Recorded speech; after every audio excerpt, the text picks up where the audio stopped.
nga si Julia kag si Gerald. Sila na? Ano nga, hindi ko updated, how? Wala ako kabalo. So, saan o? Ispatis. Kuno abi, nakibot ko. Kadamo na ko sa problema, pati na problemahon ko.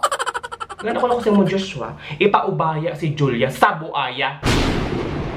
Pero at least na itong pag-istorya ng ilang love life. Siyempre, manamyaw anay kita. Mga taga Doña Hortensia Salas Benedicto National High School. Ilabi na gate sa may MAPE Department.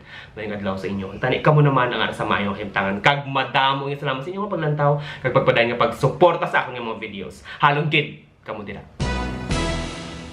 Nakita niyong interview ni Gerald kay Boy Abunda?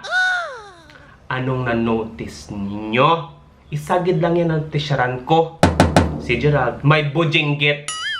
Si Gerald, ginatimos-timos. Kag sa ako nga labalaan, kung ikaw may timos-timos, buot silingon, ikaw nang lingling. Pero kung kamo ready, syempre, nga agi na problema nyo, gid, ang relasyon ni Gerald kag ni Julia. Prank ka ako, damo mo free time. Kung damo ka mo free time, pues, pagpaninta, pagpanglaba, kay Sabado na. Pero syempre, ari naman kita diri para maglingaw-lingaw. Syempre, aton pag-aanalisa ron ang mga kodak ni Gerald kag ni Julia. Kodak numero 1. Nag-outik si Gerald kay Julia. Kabalo ka mo kung anong siling niya? Siling ni Gerald. Ako si Budoy nga dako pitoy. Si Joshua, tanda sa pa 2 times 2 times. Tanda sa pa sweet-sweet. Kasi syempre bata pa.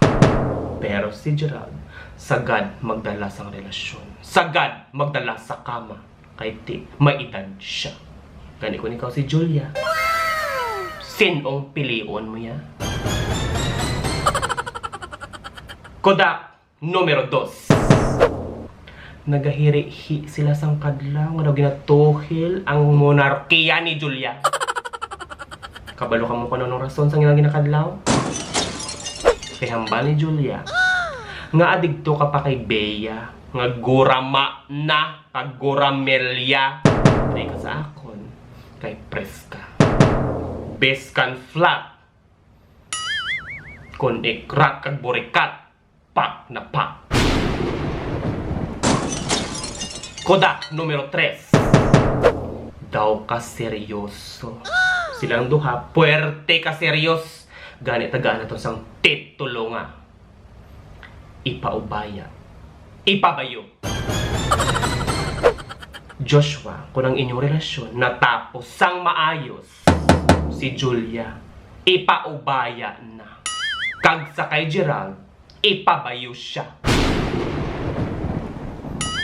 Ganyari ako subong diri para maghatag gid lang sang advice sa inyo nga relasyon. So, kung sino man nagalantaw sinyo.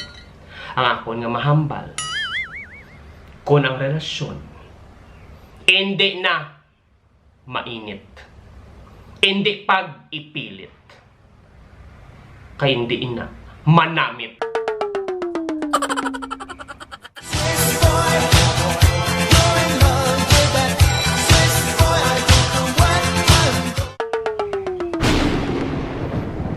O kon mag-inom sang maisog nga kape para makamarasmas nga wala na siya sang paki. Mga hugot, pati ako gabilib.